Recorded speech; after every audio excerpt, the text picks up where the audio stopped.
se lo decíamos al inicio del programa, les vamos a hablar de este contexto político que tenemos en estos momentos en nuestro país. Ya saben, este pacto entre el Partido Socialista y Junts para la investidura de Pedro Sánchez se ha manifestado pues desde el Tribunal Superior de Justicia de Castilla-La Mancha, podríamos hablar hasta el Consejo General del Poder Judicial, las asociaciones judiciales y fiscales, los jueces decanos a nivel nacional. Ellos emitían, además, desde el Tribunal Superior de Justicia de Castilla-La Mancha, un comunicado. La semana pasada, si ustedes lo recuerdan, se lo contábamos en esta casa, en Es Radio, expresaban su total rechazo al acuerdo. Dicen que incluso podría significar el principio del fin de un principio fundamental del Estado, que es el del Estado de Derecho, ¿no?, durante tantos años con la Constitución. Vamos a hacer un pequeño análisis, vamos a poner este tipo de situaciones que se están dando, esta coyuntura política que tenemos ahora mismo en nuestro país, con el decano del Colegio de los Abogados, Albino Escribano. ¿Qué tal? Muy buenas, bienvenido. Buenos días y muchísimas gracias por invitarme a estar con vosotros. Pues cuántas cosas tenemos que hablar esta mañana, Albino, porque me gustaría conocer la posición desde el colegio, desde los abogados. Los abogados del Estado sí que se han ido manifestando sobre este acuerdo de investidura entre Junts y el Partido Socialista. Ellos han considerado, y ustedes lo saben, Albino, que es un ataque directo a la libertad, a la justicia, a la igualdad y que quiebran el Estado de Derecho. ¿Qué opinión tiene usted? Bien, la opinión como decano del Colegio de Abogados no puede ser otra que la del colegio como institución. El colegio hizo un comunicado, una declaración institucional, en la cual, sobre la base de que somos una corporación de derecho público, de adscripción, por otra parte, obligatoria para aquel que quiera ejercer la profesión, pues debe mantenerse absolutamente neutral en cuestiones políticas e ideológicas. Lo que sí, evidentemente, que manifestábamos era nuestro compromiso con la defensa de la Constitución, del Estado de Derecho, de la separación de poderes y de la consideración de que una justicia independiente es fundamental y que solo está sometida al régimen de recursos establecidos en la propia Constitución y en las leyes. No es evidente que no podemos considerar o no se puede considerar aquellas cosas que en algunas de estas declaraciones se critican porque afectan directamente, evidentemente, si se está hablando de que se pueden revisar sentencias judiciales o se puede revisar la actuación de los fiscales o la actuación de los abogados del Estado que han ejercido la acusación en base al Código Penal. Una cosa es que lo que se quiere hacer desde el punto de vista político y otra cosa es pues poner en duda, y no solamente en duda, sino más allá, según se ha dicho incluso en el Congreso de los Diputados, la actuación de los jueces, fiscales y abogados del Estado, que es lo que citabas, que para mí no ofrece ninguna duda su neutralidad absoluta y el ejercicio adecuado de su labor. Eso es lo que defiende la Constitución, y si no lo hacen, en vez de acusar, pues lo que tienen que hacer es ejercitar las acciones legales. Para eso tenemos unas instituciones que sí que creo que hay que respetar, tener fe en ellas, en el sentido de que nos hemos dotado todas de ellas y por ese cauce por el que tienen que transmitir las cosas, pero no porque ahora no me gusta la cosa la cambio. Eso es lo que, en definitiva... Los abogados del Estado mostraban su rechazo también a esa amnistía, una oposición total a esa concesión. ¿Por qué consideran que esta medida puede atentar, los abogados no solo del Estado, sino los abogados en general, a los principios jurídicos fundamentales que tenemos? Bueno, realmente yo creo que lo que se ha criticado de una posibilidad de amnistía, se ha presentado ya creo un proyecto y tendrá que ser discutido por esas mismas instituciones en las que hablábamos, era la cabida o no de la amnistía dentro de la Constitución. De hecho, los propios grupos que la proponen ahora, pues hace poco decían que no tenía cabida. En definitiva, yo he leído y he oído opiniones en un sentido y en otro. Sinceramente, me parece, por lo que he escuchado de catedráticos, de magistrados, de algunos abogados, que parece ser que es difícil la cabida de la amnistía dentro de la Constitución.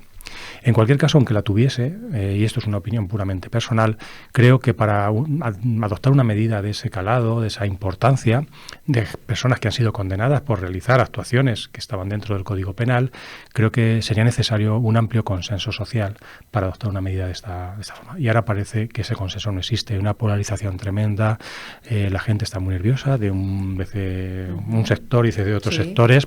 Parece que todo el mundo tiene que pronunciarse cuando la libertad de expresión es la posibilidad de expresarse o la posibilidad de callarse, y el que calla no significa que esté de acuerdo con una cosa o con otra, sino que tiene su opinión y no quiere manifestarla, y la Constitución la protege.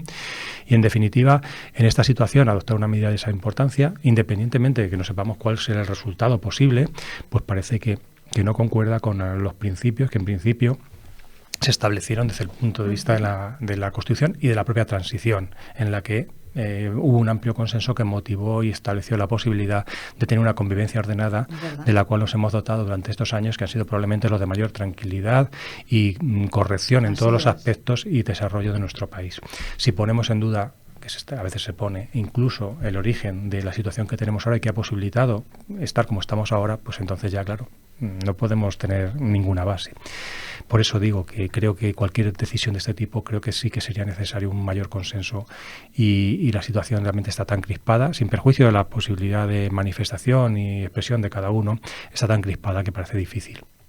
Vamos a hablar de las comisiones parlamentarias de investigación, que tiene también ese documento, ese pacto. ¿Cómo podemos calificarlo? ¿Qué opinión le merece? Lo que yo he oído, parece ser que se quiere entrar en un concepto de revisión de la actuación jurisdiccional. Incluso alguien, creo que ayer, hablaba de poco menos de prevaricación de los jueces en algunos casos. Yo creo que eso, cuando se habla de esos conceptos, la FAR que se habla en el propio ese documento, creo que en el derecho español están las cosas muy claras. Si algún juez lo ha hecho mal y efectivamente ha prevaricado, pues que se vayan a los tribunales. Una comisión de investigación creo que no resolverá, o no, en mi opinión, como jurista, puede resolver lo que le dé la gana, pero van a resolver desde el punto de vista político. Pero es que los juristas, los jueces, resuelven con arreglo a derecho. Y si se equivocan o lo hacen intencionadamente mal, pues ahí están los tribunales para que al mismo tiempo lo resuelvan. Ese es el respeto a la institución. Eso es lo que nos hemos dotado y, en definitiva, todas estas cuestiones de argumentación política y tal responden a más a los intereses políticos de uno y otro bando, que en definitiva todos lo hacen, que a una cuestión de derecho en sentido estricto. Desde luego me parece mal, como jurista, que los políticos puedan entrar a revisar resoluciones judiciales. No mal, me parece algo peor, pero bueno, en definitiva no creo que eso pueda realizarse, ni creo, sinceramente, que eso pueda llegar a consentirse con el Parlamento. ¿Y si hablamos del referéndum, de autodeterminación? Bueno, pues estamos en las mismas cuestiones. De los que lo defienden argumentan y los que no, pues también argumentan en contra. Creo que es una cuestión también de carácter jurídico y, bien, ahí cada uno tiene su opinión. Ahí no voy a entrar en el sentido de que no me pronunciarme en un sentido político o en otro, aunque evidentemente tengo mi opinión, pero creo, tengo el defecto profesional o la dirección profesional de verlo todo desde un punto de vista jurídico, y creo que las cuestiones se pueden discutir, se pueden hablar y, en definitiva, llegar a soluciones, y los tribunales en última instancia están para resolver también estas situaciones. Lo que no podemos hacer es romper o tirar por el camino del medio y decir, como no me gusta lo que dicen los tribunales, voy a resolverlo de otra manera. Eso creo que no es admisible desde mi punto de vista. En el pacto hay una condonación de la deuda, 15.000 millones de euros de Cataluña. Eso ha generado, pues la verdad, que otras comunidades autónomas digan, ¿y qué hay de lo mío? ¿Esto cómo se puede, desde el punto de vista jurídico, cómo lo interpretamos? Desde el punto de vista jurídico, no sé si eso estará enmarcado dentro de un principio de igualdad básico. No creo que como consecuencia de un pacto se perdone a unos sí y a otros no. Claro, es que si no, Castilla-La Mancha dirá, ¿y qué hay de lo mío? Andalucía, sí. Galicia. Claro, entonces entiendo yo que si se adopta esa decisión en su día, entiendo que se negociará también con el resto de comunidades, pues para adoptar medidas similares. No creo que por razones de conveniencia u oportunidad política a unos se les aplique y a otros no. Entiendo que si no, sí que quizás rompería el principio de unidad. ¿Cree que no sé si le ha dado tiempo a leer bien todo lo que lleva el pacto, pero cree que puede incumplir la Constitución, varios de sus puntos? No sé. ¿Hay una lealtad a la Carta Magna? Yo lo que sí puedo afirmar es la lealtad y el compromiso tanto de la abogacía como entiendo también de la Administración de Justicia a la Constitución. Esa lealtad yo creo que está fuera de toda duda. Además es lo que juramos o prometemos cuando nos incorporamos a una u otra profesión. Y en definitiva, lo que puedan pactar unos u otros, y habrá que ver no las palabras quizá, sino los actos. Y entonces esos actos sí que serán, en su caso, dignos de reproche, si son contrarios a la Constitución, o si son favorables, también tenemos que respetar la decisión de los tribunales sobre ese particular. En última instancia, lo que hayan hablado o no hablado, ahora se dice que se firman unas cosas, se hablan otras. En definitiva, estamos hablando en el terreno de las hipótesis. Creo que la movilización se produce porque quizá hay un salto cualitativo en determinadas cuestiones y la sociedad, como digo, está muy polarizada y a veces un poco, en fin, extremada, ¿no? Y creo que a lo mejor llega el momento en que tengamos que pensar un poco con un poco de mesura, con un poco de tranquilidad, de serenidad, que conlleva un poco a la calma en relación, no con que haya que estar calmado ante cualquier cosa, sino ante la confianza en que las instituciones fundamentales de nuestro país funcionen. Y la institución fundamental en última instancia está en los tribunales. Y el que esté de acuerdo con una cosa, el que esté de acuerdo pues puede confiar en ello, y el que no esté de acuerdo tiene el recurso ante unos tribunales totalmente imparciales que podrán resolver con arreglo a derecho.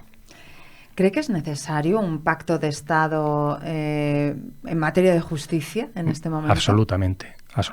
Lo venimos reivindicando desde la abogacía institucional y cualquier compañero se lo podrá plantear que es necesario. No podemos mantener esta situación, no podemos mantenernos con un Consejo General del Poder Judicial en las condiciones en las que está, sin renovación, sin posibilidad de renovación de cargos que están ya caducados, por así decirlo, en su tiempo de vigencia, y una situación de increpamiento y polarización tremenda. Esto viene de atrás, es decir, el problema es que cuando uno está en el poder, las cosas parece ser que le gustan más porque tiene más posibilidades, y cuando está en la oposición quiere cambiarlas, pero cuando asume el poder ya no tiene necesidad de cambiarlas. Pero esto no puede seguir así. La Administración de Justicia viene arrastrando desde hace muchísimos años una falta de medios materiales humanos tremendo, incrementados por circunstancias también ajenas a ella, como por ejemplo el tema de la pandemia u otras que le pueden afectar, como el tema de las huelgas de los funcionarios judiciales, pero de letrados fundamentalmente, y otros que se está hablando. Pero el problema es que nos damos cuenta que ni siquiera se solucionan aquello que está en poder directo de los políticos, por ejemplo el Consejo General del Poder Judicial, lo cual conlleva, si tenemos que hablar encima de dotar económicamente y de tribunales que tengan los medios adecuados para resolver los problemas de los ciudadanos, evidentemente parece difícil. Es necesario ese pacto, y ese pacto debe también surgir de un consenso amplio, no se puede establecer por uno solo, evidentemente. Estamos hablando de un concepto muy general, y ese pacto hoy día es necesario, pero habida cuenta de esa polarización que comentaba antes, parece que se hace muy difícil, muy difícil. Veremos en qué queda todo esto, si le recogen el guante a esta propuesta y se puede realizar o no. Lo que sí es una realidad es que ayer Pedro Sánchez fue investido como presidente de España. Veremos cómo van a desarrollar ese pacto en estos momentos, en qué situación se va a quedar nuestro país. Iremos poco a poco viendo cómo, porque va a ser una legislatura complicada, ¿eh? Seguro. Muy complicada. Seguro. Vamos a ver, estamos en el mundo y vemos cómo están las calles, vemos cómo están los propios políticos, vimos en los debates que se realizaron ayer, las contestaciones, las actitudes, y eso verdaderamente creo que llama mucho la atención. A mí me llama la atención. Afea mucho, ¿eh? Sí, me llama la atención sobre todo porque en principio son nuestros representantes, todos. Ya estamos. Todos. Y en definitiva, claro, cuando alguien de la calle ve que los que nos representan deben dar ciertamente, no digo ejemplo, pero por lo menos tener una actitud que sea concorde con una convivencia ordenada, pues claro, si ellos hacen eso, ¿qué va a hacer la gente en la calle? Entonces, creo, por eso llamaba un poco al tema de la serenidad y la calma, que es difícil en ocasiones, yo lo puedo entender, porque en función de las ideas de cada uno es difícil, lo puedo entender, pero si no tenemos confianza en que podemos salir adelante con el sistema que tenemos establecido, en realidad eso equivaldría a decir estamos en el caos absoluto. Hay que confiar en la justicia. Hay que confiar, efectivamente, y de ahí que la justicia, sin revisión, más que por los tribunales y de acuerdo con los medios que están establecidos en la propia Constitución, en las leyes, seguro que resolverá esta cuestión.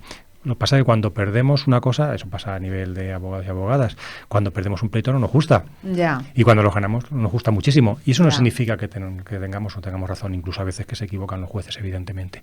Pero ese es el sistema que tenemos y es el mejor que podemos tener. Y la convivencia durante estos últimos 50 años prácticamente lo ha demostrado. Creo que merece la pena confiar en las instituciones y en la resolución de los problemas con un poquito de serenidad y calma. Y bueno, estar también pendientes, lógicamente, hay que vigilar a los que nos mandan para controlar sus actuaciones, evidentemente, eso es fundamental. Desde luego que sí.